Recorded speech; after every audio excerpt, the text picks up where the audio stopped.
No jantar de Natal, minha irmã sorriu e disse: "Nós votamos e você não faz mais parte da família." Aplausos encheram a sala. Eu ri baixinho e respondi: "Então acho que vocês não vão precisar disto." Coloquei uma pasta sobre a mesa. No segundo em que ela abriu, ela surtou. O cheiro de peru assado ainda pairava no ar quando minha irmã, Laura, se levantou com um sorriso presunçoso. Ela ergueu sua taça de vinho e bateu levemente na lateral com a unha, chamando a atenção de todos. "Bom, todos nós conversamos e chegamos a um consenso," ela disse, sua voz cheia de uma falsa doçura. "Votamos, e você não faz mais parte da família." Houve um breve silêncio antes que a mesa inteira explodisse em aplausos e risadas, como se fosse uma grande piada. Mas não era uma piada. Nem um pouco. Minha mãe, sentada à cabeceira, sorriu satisfeita, e meu pai nem sequer olhou na minha direção. Tio Márcio deu um gole na cerveja e murmurou uma finalmente antes de rir. Meu olhar passou por todos eles, rostos que deveriam ser de apoio e carinho, mas que agora pareciam mais com os de estranhos. Eu deveria sentir raiva? Tristeza? Talvez alguns anos atrás eu sentisse. Mas hoje, só havia uma calma estranha dentro de mim. Isso não me pegou de surpresa. Sequer disfarçavam que isso tinha sido planejado. A mesa estava repleta de pratos fartos, vinhos finos e risadas cúmplices, como se minha exclusão fosse parte do presente de Natal. Não havia um pingo de hesitação nos rostos deles, nenhuma sombra de culpa. Eu poderia jurar que minha madrinha até piscou para Laura, como se fosse uma grande vitória para ela. E foi nesse momento que percebi algo essencial, e eu nunca fiz parte dessa família, não de verdade. Mas eles se esqueceram de um pequeno detalhe.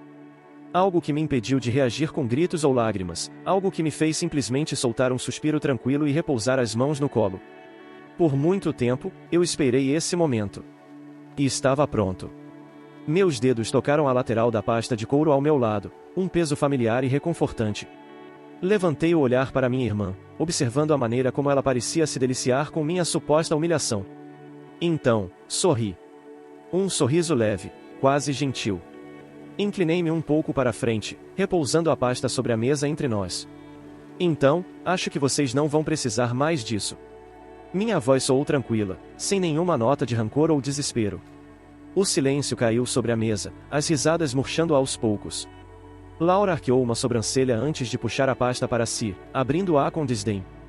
Mas no momento em que seus olhos percorreram as primeiras páginas, sua expressão mudou drasticamente. Ela ficou pálida como papel, seus lábios tremeram, os dedos se crispando nas bordas da pasta. E então, como se algo dentro dela simplesmente quebrasse, ela soltou um grito. Um grito agudo e desesperado que fez o ambiente inteiro congelar.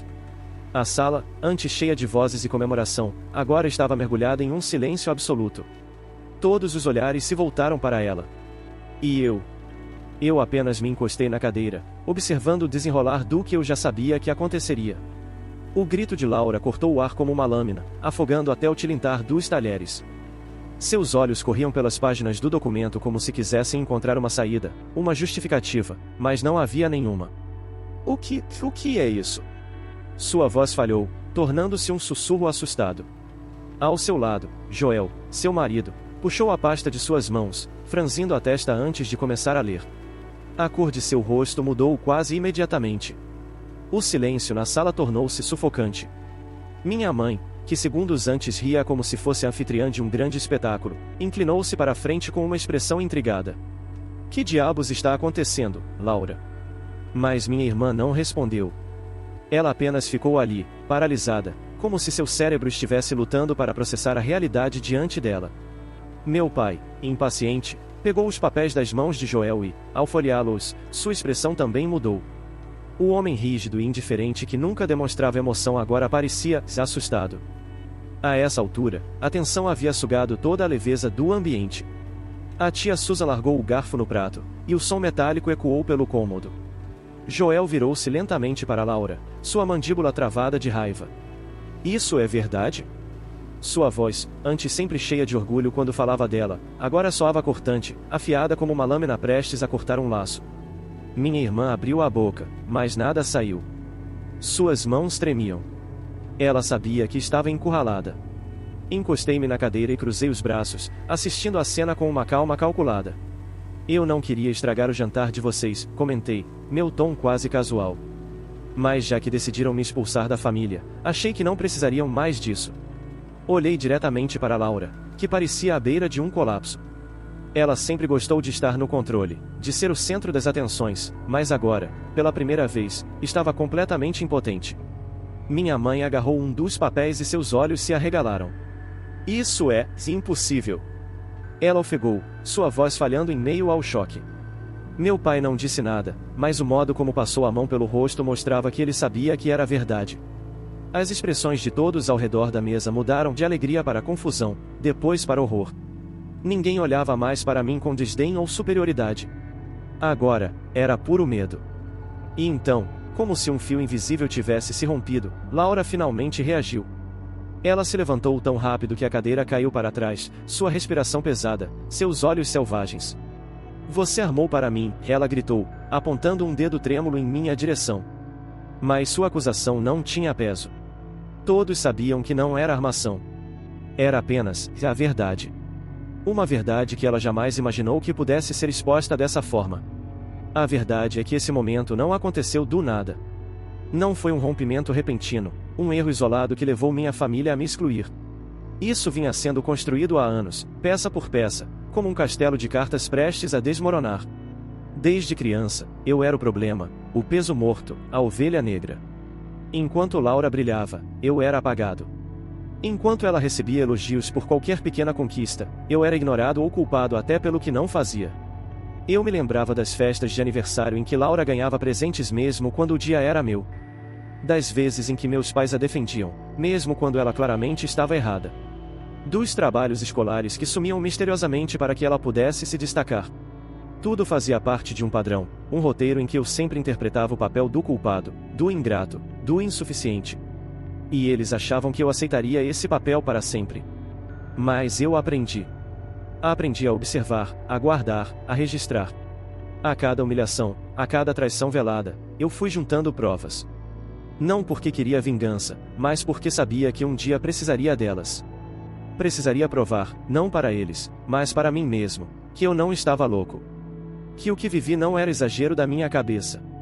E quando percebi que a exclusão definitiva era apenas uma questão de tempo, tomei minha decisão e deixaria que cavassem a própria cova.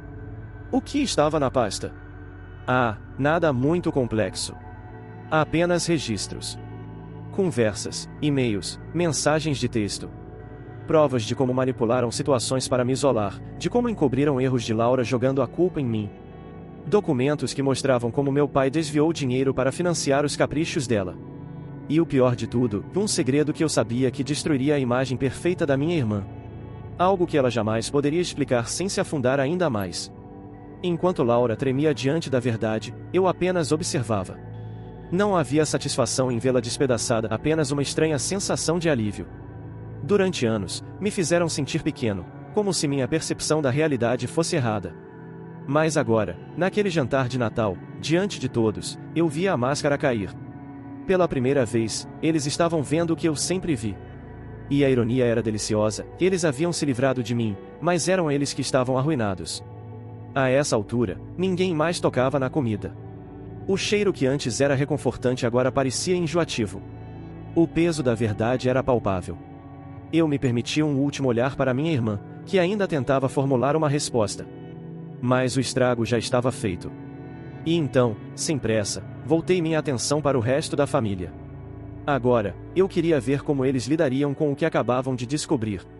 Laura ainda segurava os papéis como se pudesse, de alguma forma, apagá-los com a força da própria negação. Sua boca se abria e fechava, buscando palavras que simplesmente não vinham. Pela primeira vez, ela não tinha controle da narrativa. E isso a aterrorizava. Meu pai, que sempre sustentou a postura firme de chefe da família, parecia menor, murcho, como se toda a autoridade que ele exibia tivesse sido arrancada em segundos. Minha mãe apenas olhava para mim, os olhos arregalados, como se estivesse diante de um estranho. O silêncio se estendeu, pesado como chumbo. Ninguém mais ria, ninguém mais brindava a minha exclusão. Era quase cômico. Minutos atrás, eu era o alvo da humilhação coletiva, o desafortunado a ser descartado como um enfeite quebrado de Natal. Agora, eu era a tempestade que varria a sala, desmontando, um por um, os pilares daquela farsa de família. E o mais irônico: Eu não precisei levantar a voz ou brigar. Só precisei deixar a verdade falar por si mesma. Joel, o marido de Laura, finalmente se moveu. Ele passou as mãos pelos cabelos e olhou para ela como se estivesse vendo-a pela primeira vez. Me diz que isso não é real, ele murmurou, mas sua expressão já dizia que ele sabia a resposta. Laura tentou falar, tentou se defender, mas tudo que saiu foi um balbucio incoerente. Ele pegou os papéis de volta e os releu, como se a realidade pudesse mudar se ele apenas olhasse de novo. Mas não mudou. Minha mãe se virou para meu pai, esperando que ele tomasse alguma atitude, mas ele simplesmente balançou a cabeça. Pela primeira vez, não havia justificativas, não havia como varrer tudo para debaixo do tapete. A verdade estava ali, nua e crua, exposta para todos. A sala, que antes transbordava superioridade e segurança, agora parecia sufocante, como um túmulo onde enterravam suas certezas. E eu finalmente percebi algo que deveria ter notado há muito tempo. Eu nunca precisei da aprovação deles. Nunca precisei me encaixar em uma família que nunca foi minha. Durante anos, vivi tentando ser aceito, esperando um mínimo de reconhecimento. Mas agora, vendo todos eles desmoronando sob o peso de suas próprias mentiras, eu entendia, o poder sempre esteve comigo. Eu só precisei parar de procurar algo que nunca esteve lá. O jogo tinha mudado, e, dessa vez, eu era quem ditava as regras. Respirei fundo e soltei um leve suspiro. A noite ainda não tinha acabado. Mas, para mim, a parte mais difícil já tinha passado.